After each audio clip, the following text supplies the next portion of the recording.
Hello and welcome to this lecture on robot-human collaboration. Now we have come almost to the end of the course and you would have been exposed to write the basics of robotics. We started off with transformations, very simple rotation matrix, homogeneous transformation matrix. Then we talked about forward kinematics, inverse kinematics. Then we moved on slowly to experiments where we explained how to use the microcontroller for control of very simple robotic devices. Some of them are very simple, which you can make by yourself. And before that, we also discussed about sensors and actuators. Then we moved on to industrial robots, where we looked at the Soya robot and the Puma robot. And then we moved on to a few advanced topics, like bipedal locomotion is something which I covered.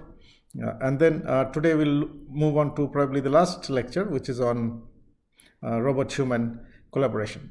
Okay, so what we have seen so far is we talked about lab robots, then we talked about industrial robots, and industrial robots I said that are such that as per the current laws, the robot and the human have to be in different workspaces. Okay, because because this industrial robots like the Puma robot is extremely dangerous, and they are not collaborative robots. So most industrial robots today are not collaborative robots. That means that if you get hit, you will get very badly injured. Now, the future of robotics is collaborative robotics. That would mean that we need to design systems which are safe for humans, and the robot and the human may be able to do a task together.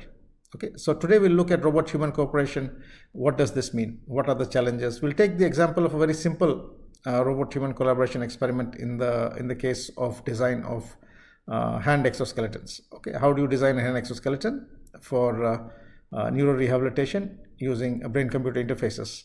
So these are advanced topics. So we'll move on very slowly today. First, I'll try and explain what are the challenges or how is a collaborative robot control different from that of a normal industrial robot. So what we have done so far are basically control system design in the form of position controllers. So it's a PD controller or a PID controller. And these controllers are basically position controllers. Now, what we need to see is in the case of robot-human collaboration, a PD controller will not do the task. Why? And in that case, what type of controller should we need?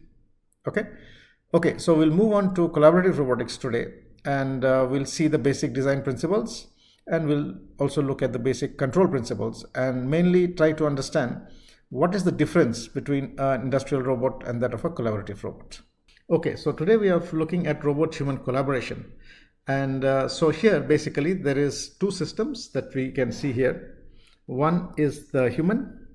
So there is a human there and there is a robot there, and both of them are collaborating to doing a task. This means that in the case of an industrial robot, how is this different from industrial robot? So if you look at an industrial robot, then an industrial robot is inside a cage, whereas in the case of a robot-human collaboration, the robot and the human are in the same workspace. Now that gives rise to challenges. What are those? We'll see. Okay. Now this is basically showing us the difference between an industrial robot and a collaborative robot. So as the picture shows here on the left hand side, you can see this picture. This picture is basically an industrial robot, and the robots are doing spot welding on car bodies. And you can see that the robots are inside a cage. So there is a cage there. You can see that there is a cage there and there is a cage there. Okay. So the robots are kept inside a cage. Okay, so the robots are kept inside a cage. So these are cages and the robot is kept inside a cage. Okay. And because the robot is kept inside a cage, the human is obviously outside the cage. The human cannot come inside. This is basically from safety, industrial safety and rules and regulations that are in place now. So robot is inside, the human is outside. Okay, so there is a clear demarcation in the sense that the robot is here and the human is there, and there is a clear demarcation that there is a cage in there. Now there's a physical boundary or a cage. Whereas in the case of robot-human cooperation, which is shown here, so you have a human here and there is a robot who are collaborating and doing a task together. What is the task here? The task is maybe they are operating a saw together. So there's a human who is holding the saw and there's a robot on the other side. And obviously here there would be a leader and there will be a follower. Why is that required? Because otherwise, if the human pulls the saw this side and the robot also pulls the saw that side, then obviously nothing will get done. Okay, So if the human pulls it on the left hand side, the robot must also go on the left hand side. So there has to be a leader, the other has to be a follower. Okay. Now in most cases, it's the human who is the leader and the robot is the follower. So for such tasks, there could be a force torque sensor at the wrist of the robot. So when the human is applying a force, the human is pushing in this direction and applying a force F. The robot is sensing that force and is moving back with some distance x. Okay, so what we see is there is a force and there is some relation between that distance and force, and there is some correlation there now. Okay, so when there is position, there is velocity and there is acceleration also. Okay, now so what is the difference between industrial robot and collaborative robot? If you see a collaborative robot as shown here, you have a robot on one side, you have a human on the other side, and there is a very tight coupling, which means that there is an attachment between the robot and the human, and there is an exchange of information. This information can be in the form of forces, can be motion, can be gestures, it can be EMG, EEG, speech, signals, etc., etc. So there is some exchange of information between these two. Okay, and there is very tight coupling in there now. That's what is the basic difference. So the robot and the human are attached, and there is exchange of information. Very common, the information is force, it can be torque, okay, it can be other information. For example, you can take EEG information from the EMG information from the muscle. So when he's pushing, you can sense the muscle EMG and then actuate the robot. Okay, so we will look at a very specific example of exoskeleton. Now, if you look at an exoskeleton, what is an exoskeleton? It is basically a robot which is worn by the human, and the robot helps in augmenting the human capabilities. Say, for example, in the left-hand side in this figure, what we see is a person who cannot use his or her arms. This person uses the robot, and the robot is tightly attached to the arm. Okay, so the robot has a very tight attachment or a coupling to the arm, and this robot can be actuated by the EMG of the wearer. It can be actuated by the EEG of the wearer, and it can be used for example, the person can when the person is trying, the EEG signals will be generated in the brain, and taking those signals, the robot can actuate and maybe pick up the bottle and keep it somewhere else. Okay, this is another case shown here where this is a walking leg exoskeleton. Again, there is very tight coupling there and here. Okay, now because of this tight coupling, the motion of the human and the robot has to be the same. Now, obviously, it can be different, because if the robot is moving in one direction, human is moving in the other direction, then there'll be mismatch and there's going to be danger for the human. Okay, this is another application on defense applications where the person is wearing a leg exoskeleton, which is designed in such a way that it can carry the load. So the load comes in here, goes onto the joint, and then goes onto the ground. Okay, that is what is this defense application. So a person normally can carry about 50 kg load. This one, the person can carry almost like 150 kg load even without feeling the weight. Why? Because the weight is going onto the linkage mechanism at the back and then goes straight to the ground, and there are actuators which are there which are supporting that. Okay, so this is defense application. This is rehabilitation again for opening and closing the fingers. Okay, so what you see here is that there are three subsystems. There is a robot, there is a human, and there is a control structure or a cooperative control between them. And what are the challenges? One is in terms of design, the other is cooperative control, and the other is human assistance. Design, of course, design in terms of mechanical design. How should you design the mechanism? Cooperative control in terms of how is the information from the human passing on to the robot. Okay, so there is some kind of cooperation going on between those two. For example, if the human wants to move on one side, the robot also has to move on the same side. Okay, and in this case, for example, if the human is trying to close the hand, the robot has to assist in closing the hand. Right, and then human cooperative control and human assistance.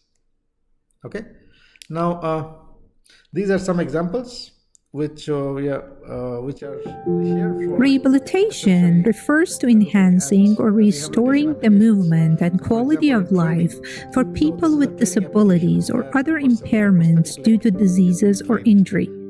However, doing repetitive tasks for long periods of time is daunting and less intensive than needed for proper treatment. For this reason, our old friends robots come in handy here.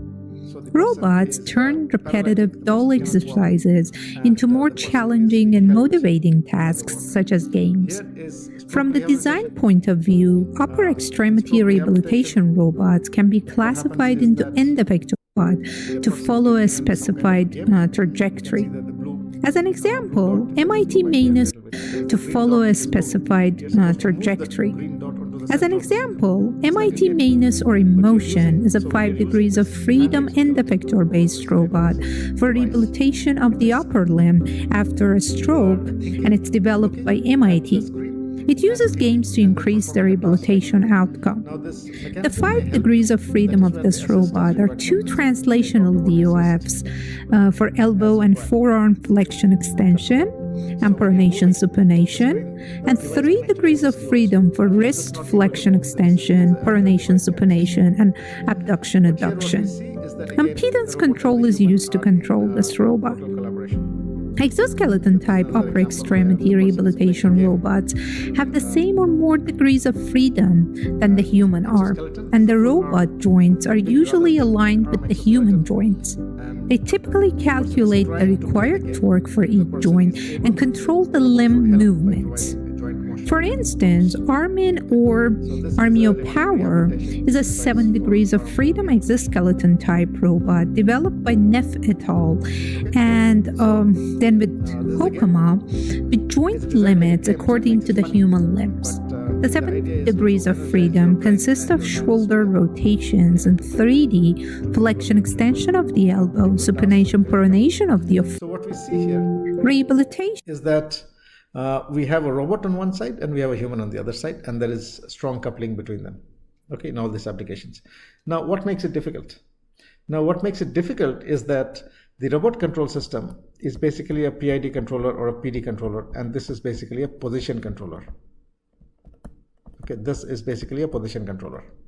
Now, what is the position controller? How does it work? We have done a lot of exercises this time. So if you have a link here, let's consider a single link. For simplicity, this θ1, you want to go to another point θ2. I want to go to this point θ2. Let's say I want to go to θ2, okay, in time del t.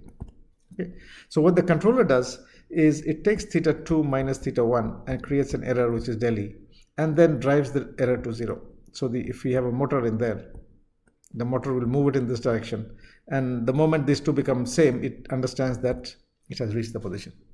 So this is essentially a position controller, and it is a PD or a PID, so it will be Kp into E plus Kd into E dot will become equal to the force that is being applied. Okay, this is a PD controller. It is in error space. Whereas if we look, so that is how the robot is actuated. Now, what about the dynamics of the robot? The dynamics of the robot is basically Newton-Euler, okay, or Lagrangian-Euler. What this means, what is Newton's law? It is force is equal to mass into acceleration. Okay, so if there is a mass here, I give it a force, the input is force. So what is the output? The output is acceleration, mass is constant. Okay, this is Newton's law. Okay, now, so the control equation is this one, or the dynamic equation is this equation, Newton's law. Okay, so this is Newton's law here. Whereas if you look in the case of the human, how is the human moving? You have one arm here, you have one muscle here, another muscle there, and the muscle contracts and the arm moves up or down. So the force, I just said that what is the task here? The task is to move the object in one direction. Okay, so let me say the task is to move the object. So from here, I want to apply a force F. The force will be sensed by a sensor here, and it is going to go in this direction. It is one dimensional only. Okay, so now what we are saying is, how does the human arm move? When the human arm is applying a force here, how does the human apply the force? So basically he or she contracts the muscle. So this muscle is there, it will get contracted. Now once it contracts, what will happen is it will generate a force here, and this force will be transmitted onto the end effector, and this is the resultant force which is coming there. So when we are pushing or pulling and applying a force here, it basically means the force is coming from the muscles. Now what are the muscles? Muscles are contracting. Basically, they are contracting with some velocity and acceleration. Okay, so if the muscles are contracting, then a force is being produced. Okay, so what is the output? The output is force. So the input was the muscle contraction, and the output was force. Whereas if you look at this equation here, the input was force and the output was acceleration. So they're inverse of one another. Now the muscles have acceleration, velocity, and position, and the muscles also have stiffness and damping. Okay, so there is some apparent mass, stiffness, and damping, the muscles. So the control equation here, the equation of motion, is written by the impedance equation mx double dot plus bx dot plus kx is equal to f. Now this equation and this equation are different. This one and this one are different now. Okay, so if you are still wondering what is so great about it, now what is so great about it is, suppose the human is applying a force F. Okay, the robot is sensing the force F. Now to get this X, by how much the robot should move back is X. How does it get X? It takes this equation, the input is force, it integrates this equation twice and gets X. Okay, that's the amount the robot moves back. Now how much the human moves forward? The human takes the F, integrates this equation twice and gets X. Now this is X dash, they are different because the equations are different now. So the human gets an X dash and the robot gets an X, and now X dash is not equal to X. That means the amount the human is moving and the amount the robot is moving are not same. Now there is a problem. Okay, now I hope you understand where the problem is. Now in terms of this equation, we call this an admittance system. Okay, we call this admittance control basically. So when the governing equations are Newton-Euler in the real world, we basically say the admittance controlled, and it's an admittance control system. Whereas in the case of the human, we say it's an impedance control system. And these two systems are different. Physical world is admittance, human biological world is admittance, impedance. Okay, now, so this is the physical world, and this is the biological world or the human world. Okay, so physical control system is admittance control, human control system is impedance control, and they're different. Okay, the control equations are different. So how can we make a robot behave like a human? Well, there is some cheating going on. Now, what is this cheating? So we use the impedance control equation in this control system. So there is a force sensor which is sensing the force here, which is F dashed.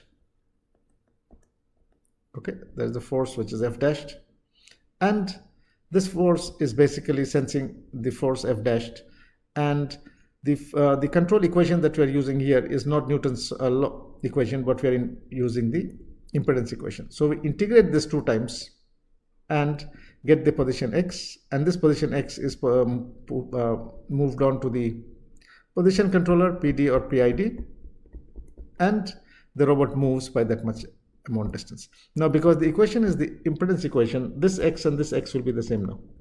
Okay, so there's some kind of cheating, but it's essentially to make the 2 motions same.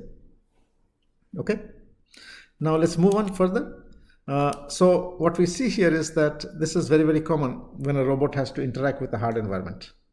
For example, in the case of a human, if you're pressing against a wall, just imagine that this is a wall and you're pressing against a wall. Okay, or you're moving in this direction along a wall. Okay, so in this case, there is contact. When you're pressing against the wall, there is contact, and in this case it is free motion. So free motion and constrained motion now. So when you're pressing against the wall, you need to have soft motion, and when you're moving along the wall, you can have stiff motion.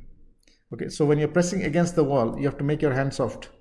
Okay, whereas when you're going like this, it can be hard. So basically you're playing with that what we call stiffness. So stiffness basically determines whether it's a hard surface or a small or a soft surface. Now let us look at this now. This makes it very clear. So what is stiffness? What is the physical meaning of stiffness? So here we have, so this is a linkage. Let me say there is an axis there. You can think of this as a revolute axis, and there is a spring there. Okay, I hope you can imagine this. So the spring is fitted there now. One end is fitted onto the shaft there now. Okay, now when the person catches and pulls it or pushes it, or there's an impact force, this is going to behave in a particular way. Now it will behave based on the spring stiffness, which is K. So for different values of K, high K, low K, medium K, this will behave in a particular way. Okay, this is what I mean by behaving in a particular way. Let's see what this physically means. So we are here. So you can see that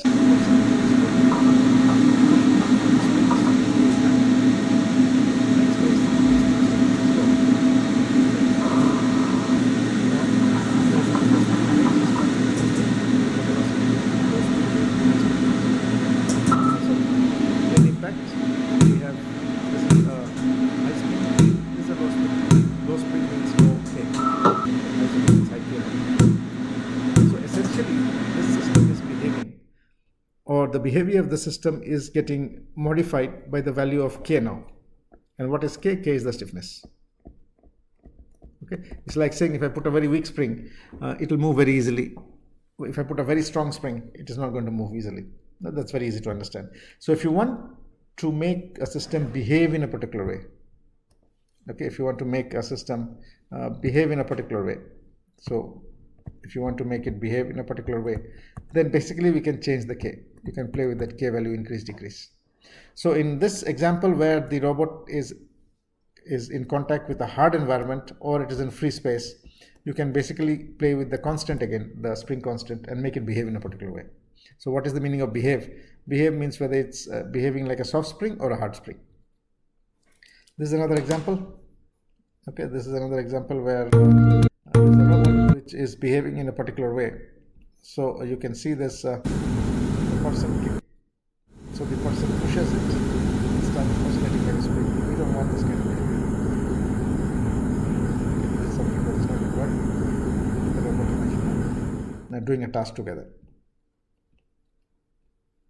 If you see a little bit further, the person is pushing it too hard to spring. It's not moving at all. This is not required either. Push it up, this comes down again. Again, we don't want that. It has to follow the human motion.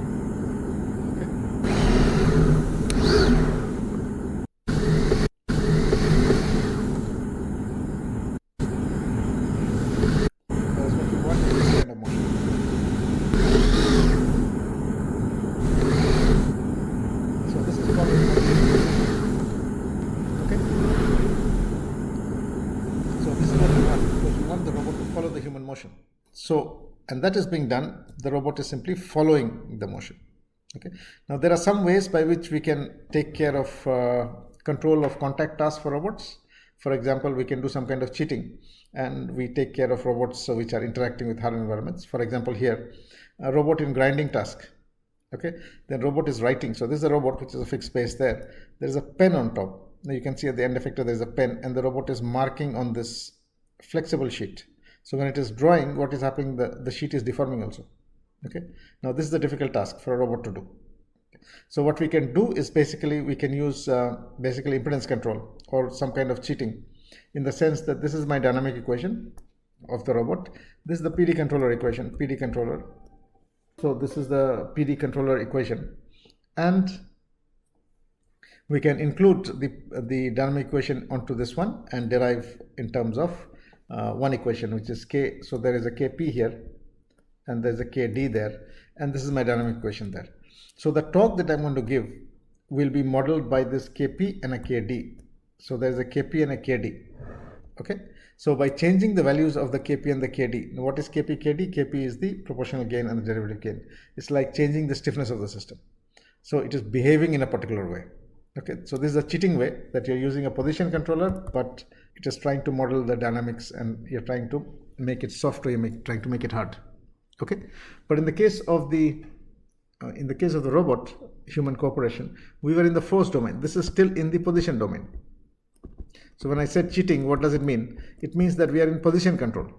It is not in force control. What the human is doing, he or she is controlling force, that is in the force control domain.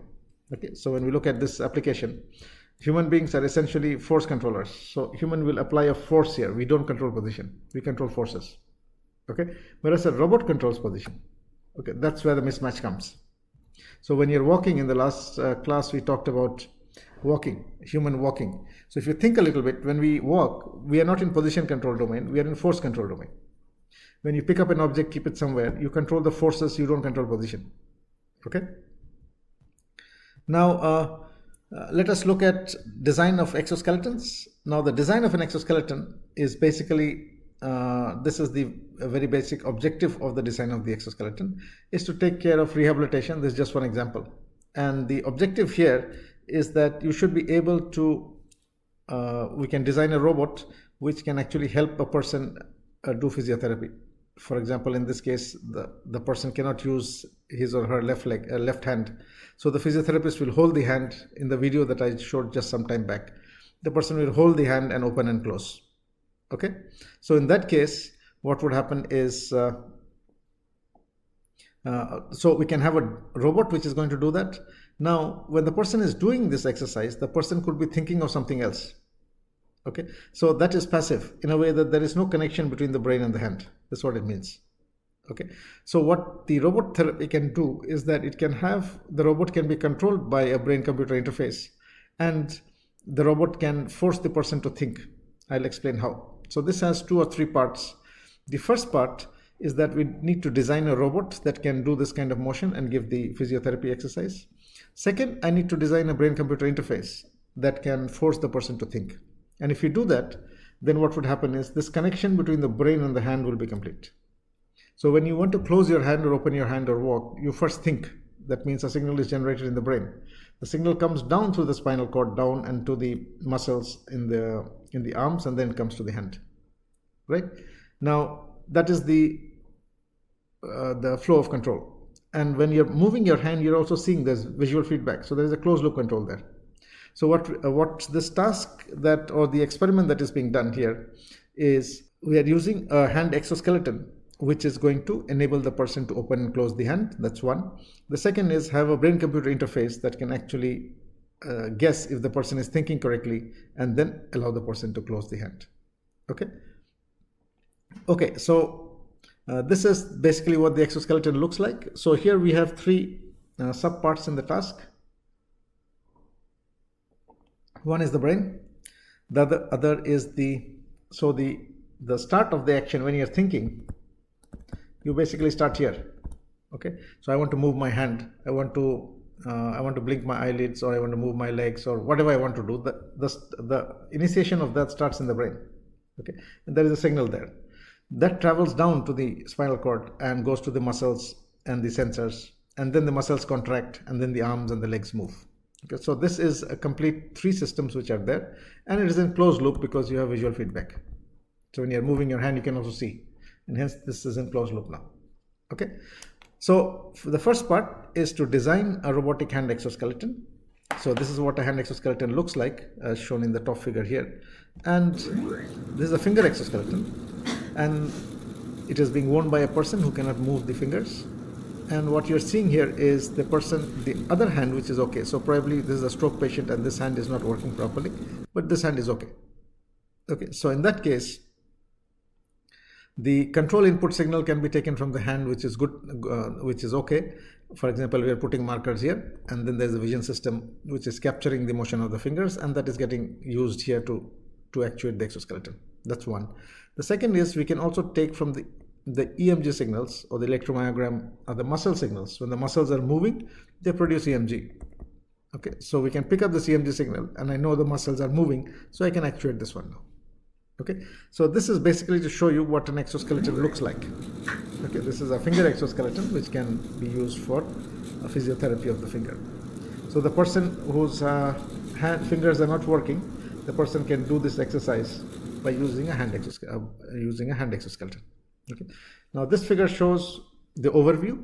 So these are the fingers, and this is the exoskeleton which is worn by the and this helps the person do the exercise. There are 4 sensors on top of the fingers. Okay, then how is it actuated? This is actuated by the EEG signal, and we fuse the EEG with the EMG signal together and then actuate the exoskeleton through a microcontroller.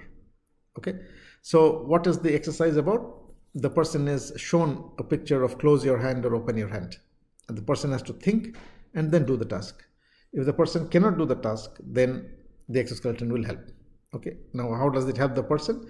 First of all, the robot is doing the task of a therapist, and second is the person's brain is engaged during the exercise because the person has to think, and if the person is not thinking, this will not actuate. The third is there is robot-human cooperation. So as I said, that there is a force sensor here. So if the person is not able to apply enough force, the robot is going to help. That means the robot is going to give the extra force. Okay. So the first part of the task is to design a hand exoskeleton. Now, design of a robot for collaboration with humans, that's the first part. The second, we'll talk about brain-computer interface, BCI. Then we'll talk about cooperative control. So what is so difficult about designing a robot for human control? Okay. Now, what is so difficult is that you cannot take a standard industrial robot and ask the person to and use it on a human. Okay, it will probably damage, really severely injure the human. Why is that so? Because if you look at the human joints are not revolute joints. In the case of a robot, we have said that these are revolute joints. Now, what was the revolute joint? If you remember, when I had explained it, so it is like a cylinder moving on another cylinder, and it can rotate. Okay, that's theta. But the axis is a constant axis in a revolute joint. Whereas if you look at the human fingers, this axis is not constant. It moves in a cone. So all the human joints are like that. For the hands, the legs, the hips, wherever you see, the human joint does not have a constant axis. So it means that if I put a revolute joint here, I put one link here and I put one more link there, put a revolute axis here, okay, which has a constant axis. But the actual axis of this fellow, the actual axis of the finger, which is here, is going to move in a cone now. So this axis and this axis will not be the same. So what will happen? There will be a motion mismatch now. So there is going to be difference in motion. The robot will move in one direction in one way, and the human will move in some other way, and there is a high chance of injury for both of them, for the human being. Okay, so you cannot design a robot, the normal industrial robot, and put it on a human. It is not going to work. Okay, so first thing that we need to do is to design joints which can give back human-like motion. And how do we do that? One way is to try and study the human motion. So we can put markers. Okay, so what we had seen is in the previous experiment also here, these are markers which are put on the human fingers. Okay, and you can put markers, and these are LEDs in this case, and this is for the task of translation of a coin. So this is moving a coin in a straight line, and this is for rotation of a coin. Okay, one is translating, the other is rotating. Okay, so by looking at translations and rotations, basically we know exactly how the human joint moves. So from this data that we collect, we can know how it is. Now the same thing can be done for the leg, it can be done for the knees, it can be done for the hips, etc. Okay, now this basically means that you cannot put a revolute joint, so you can put a mechanism. So I cannot put a revolute joint like this, okay, because axis mismatch is there. So for every joint motion, I need to have a mechanism now. What type of mechanism? The simplest mechanism is a 4-bar mechanism. You can also have 5-bar, you can have spherical mechanisms. Okay, but basically the simplest is a 4-bar, and hence we went in for a 4-bar planar mechanism. Okay, now what we see is that this is a 4-bar mechanism, and these 4-bar mechanisms are connected in series. So this is 1, that is 2, and that is 3, and this can give back exactly the motion of the point there. So if there was an LED there, as shown here, it can exactly give back the same trajectory like this trajectory. So it is giving back exactly the same motion. So there is no mismatch in motion now. Okay. And so first thing that is done in such kind of robot design is you capture the motion of the human, whether it's the hand or the fingers or the arms or the legs. You first capture the motion, then try and design a mechanism for that. Some optimization is required. In the last class, we talked about optimization using GA. So what GA basically does is we have a 4-bar. Okay, let me explain it this way. So this is a 4-bar mechanism. So one link is fixed. So this is my fixed link. This is one link here. This is another one here, and this is the coupler. So this is the point that is moving here. Okay, so that's my coupler. That's my coupler. So this is link lengths L1, L1, L2, L3, and L4. Okay.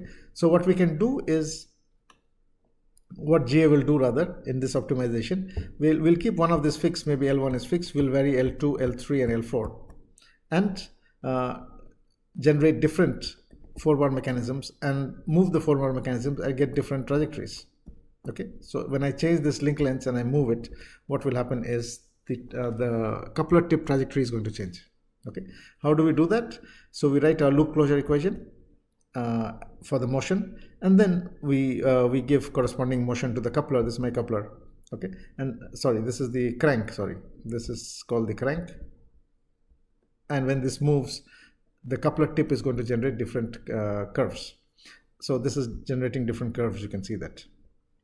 And then we see that for what combination of the link lengths you'll get the best trajectory fit. Okay, so we know the human trajectory. We know the trajectory generated by the 4-bar mechanism. Now we can take the Fourier coefficients of that and see which one gives us the best fit. Okay, it's like saying we do 3-point synthesis. So this first point, second point, third point. So in this case, we do a 3-point synthesis on this, and basically it is going to generate a curve which will pass through these 3 points.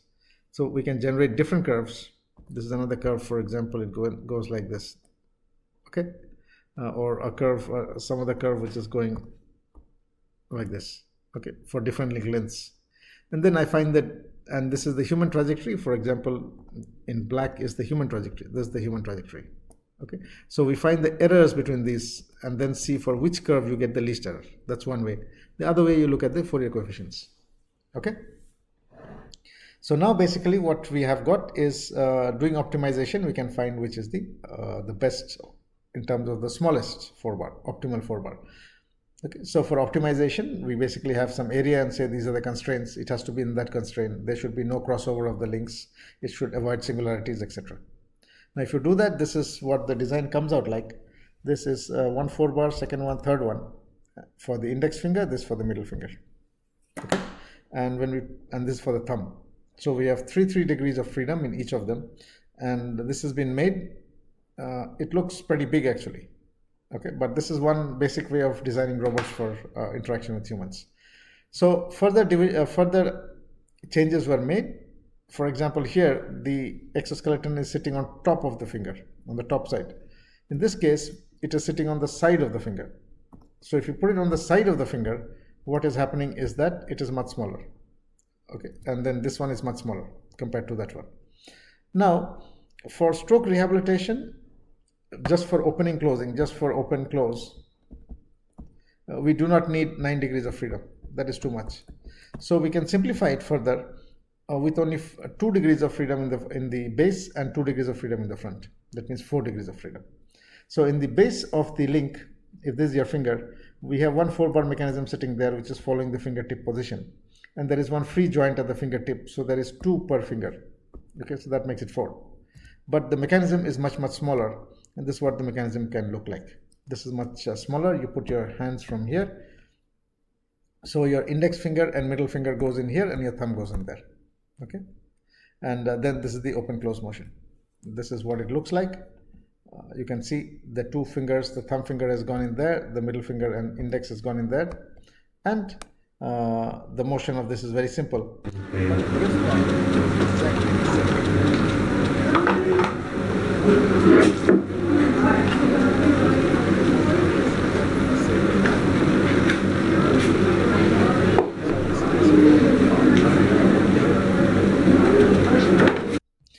Now, during the exercise, we need the person to think. Let me show you what this means.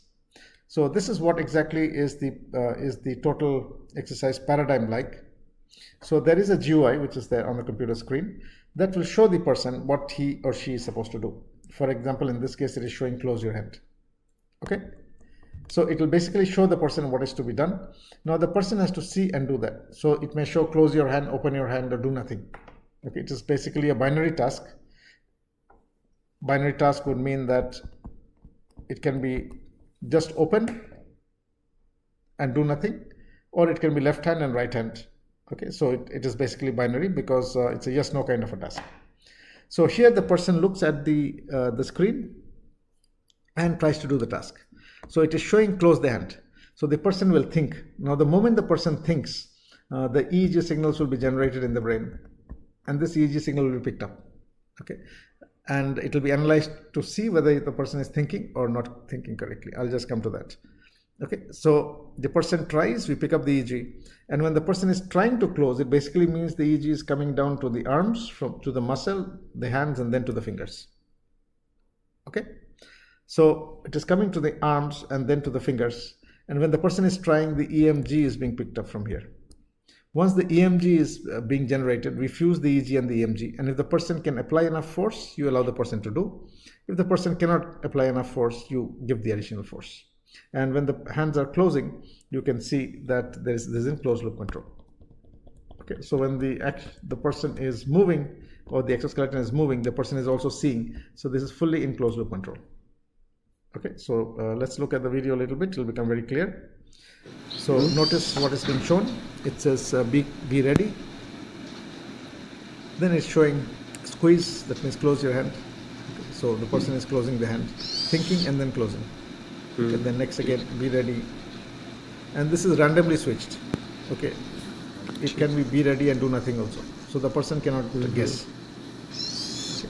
Now, if you look at the paradigm for each trial, okay, this is whatever is one attempt is called one trial.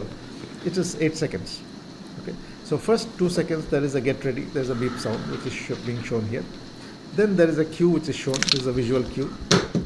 This is a hand which is shown as close hand or do nothing. Okay, and then once the person sees that, the person tries. Okay, the person tries to do the task.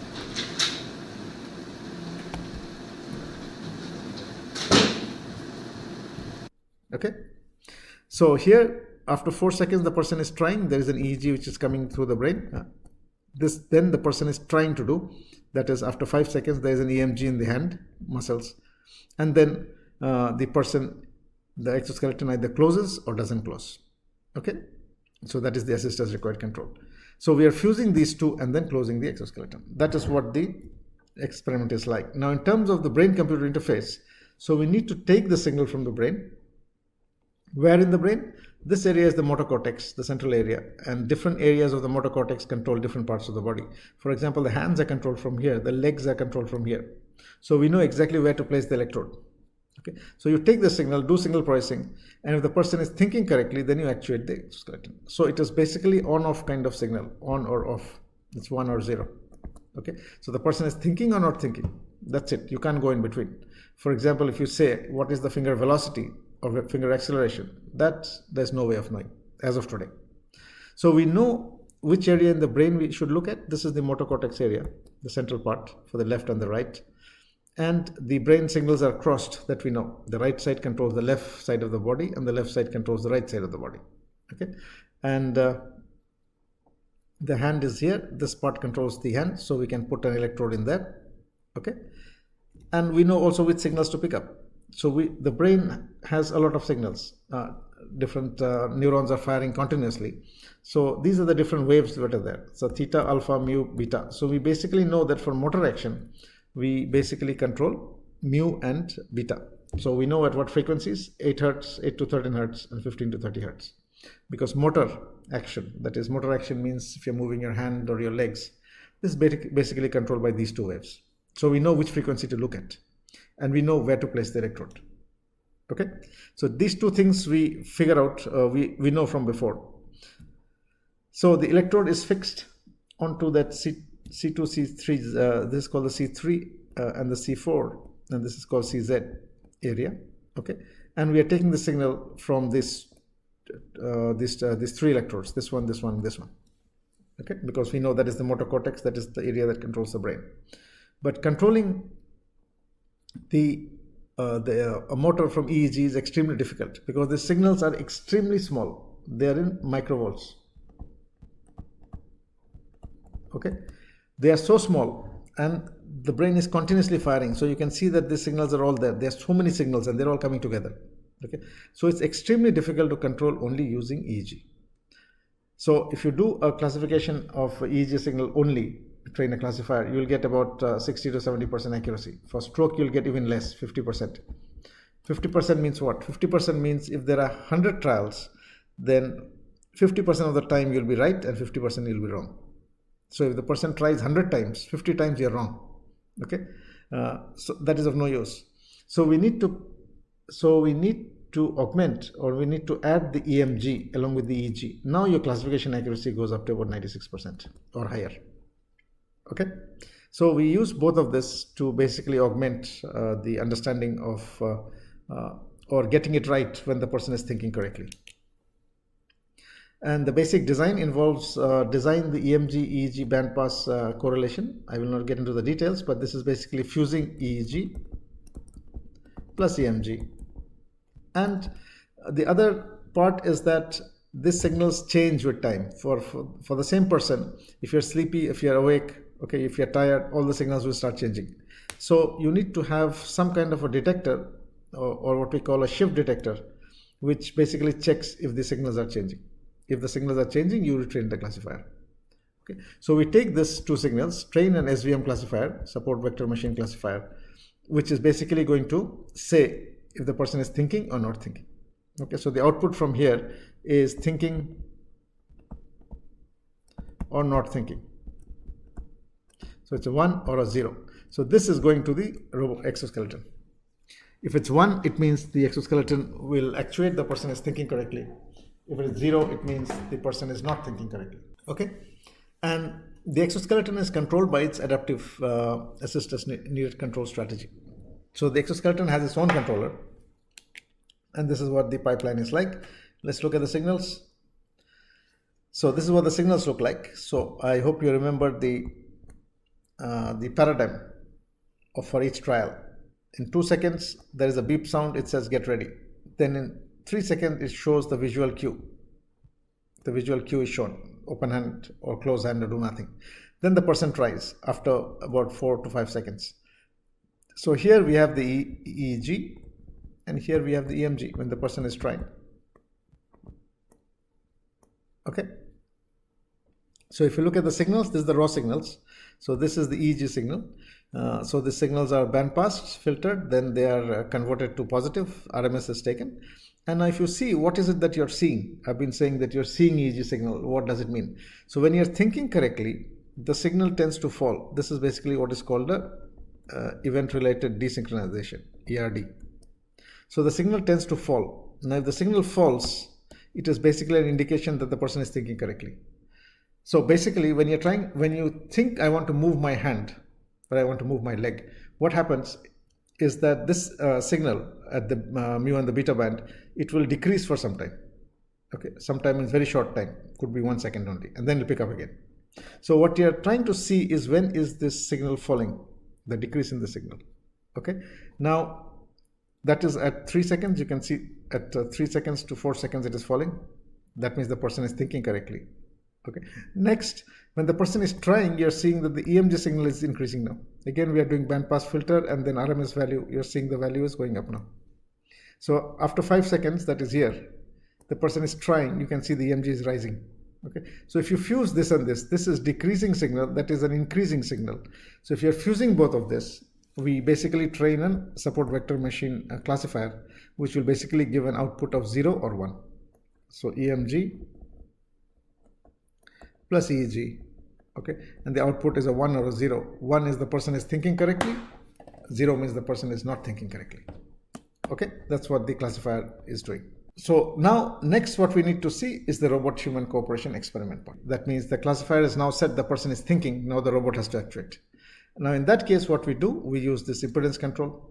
So I was talking about the impedance control system where I said that this is a little bit of a cheating kind of case where what we are doing is we write the impedance equation, we measure the force, there is a force sensor there. Okay, we measure the force, integrate this equation twice, get position, and then use this position to actuate that in position control mode. Use PD or PID control. Okay, so what this requires is a force sensor. So in the, now some things to note here is that this M and C are actually variables. Again, when we talked about the stiffness, I showed the video of the human pushing and pulling that link. Basically, we said that the stiffness is a variable and the stiffness changes. And by changing the stiffness, you can make it behave in a particular way.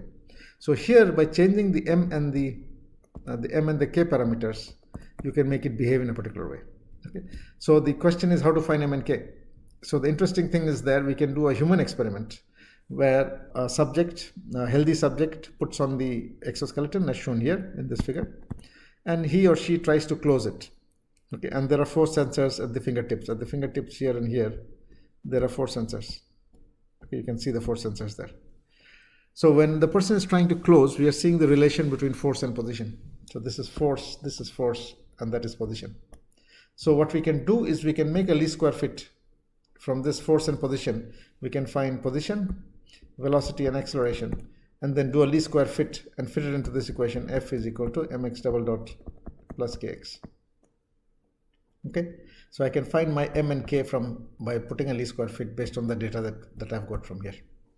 And what is found is for a human, basically our m and c is a variable, and m varies like this and c varies like this. So at the starting of motion, m is low, Okay, at the end of motion, m is high.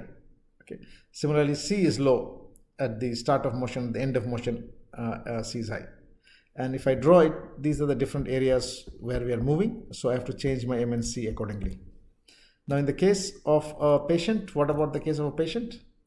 So what we do is we take so this m and c is for a healthy person. Okay, this is for a healthy person. So for a stroke patient or a person or paralytic patient, their m and c will be different.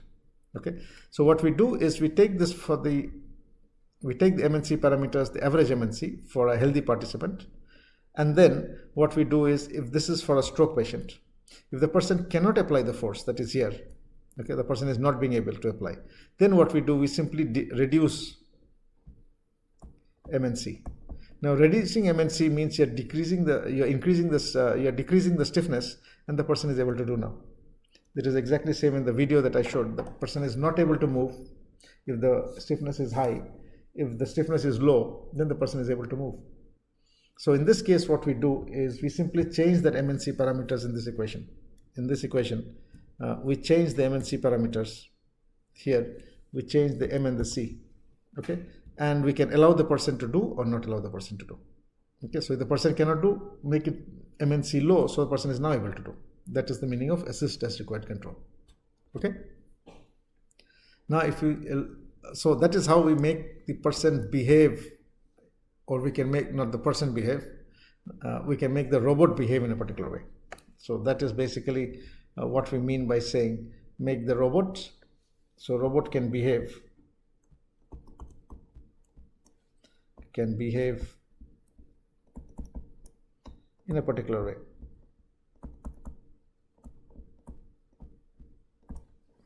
Okay, so the robot can behave in a particular way by reducing or changing m and c parameters.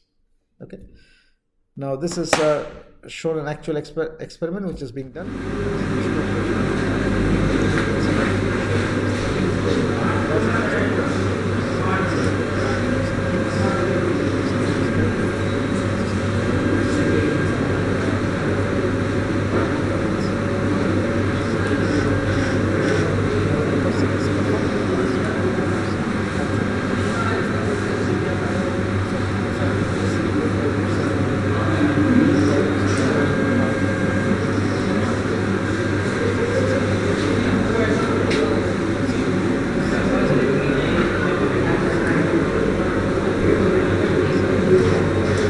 And in terms of the trial results, what we did find is that, for example, recovery is there. How can we be sure of recovery? For example, here, if you look at the grip strength. So what is grip strength? So when you're holding an object with 2 fingers, suppose this is an object and you're holding the object, you're applying force F1, F2. Okay. In holding an object, this is called the grip strength. Okay. So at the start of the experiment, the person could apply only 2 kg. At the end, this is a stroke patient. So the person could apply 16 kg. This means the person has recovered a part of the brain functioning. In terms of accuracy, classification accuracy also, what we can find is that essentially that area of the brain where the signal is generated has increased, which means that then this part of the experiment was also to look at connectivity graphs in the brain. So this is something that is done, this is something like an MRI machine. Okay, it is called an MEG machine. And it can look deep inside the brain. By looking at when the neurons fire, basically it produces an electrical field. And this electrical field produces a magnetic field. So it picks up that magnetic field. And basically what is seen is that in terms of recovery, what is seen is that a lot of these pathways are formed. That means the other parts of the brain are actually helping this part of the brain. Okay? And so it basically gives us ideas of how to use brain-computer interfaces for now we can also do the same thing by using a brain-computer interface or using an eye tracker for motion of a wheelchair. So this was something which was done for control of a wheelchair. So there is an eye tracker there. So these are all applications of, so this was another application of an eye tracker, a person using the eye tracker to control a wheelchair. You can also do the same using a brain-computer interface. So in the experiment that I showed, the person is, that was a hand exoskeleton, but we can use this brain-computer interfaces, eye trackers, and use it to control other kind of devices. For example, wheelchairs, robotic arms, exoskeletons. Okay, so I think that brings us to the end. Okay, so that brings us to the end of the lecture and also the end of the course. So I hope that you have enjoyed the course, and there would be other courses also, more advanced courses on biped locomotion, quadruped locomotion, maybe unmanned aerial vehicles. And I hope that if you're interested, please to take those courses. Apart from that, there are basic courses, Introduction to Robotics, Advanced Robotics, Motion Planning, covering various aspects of robotics. So this course ends with this lecture. Thank you.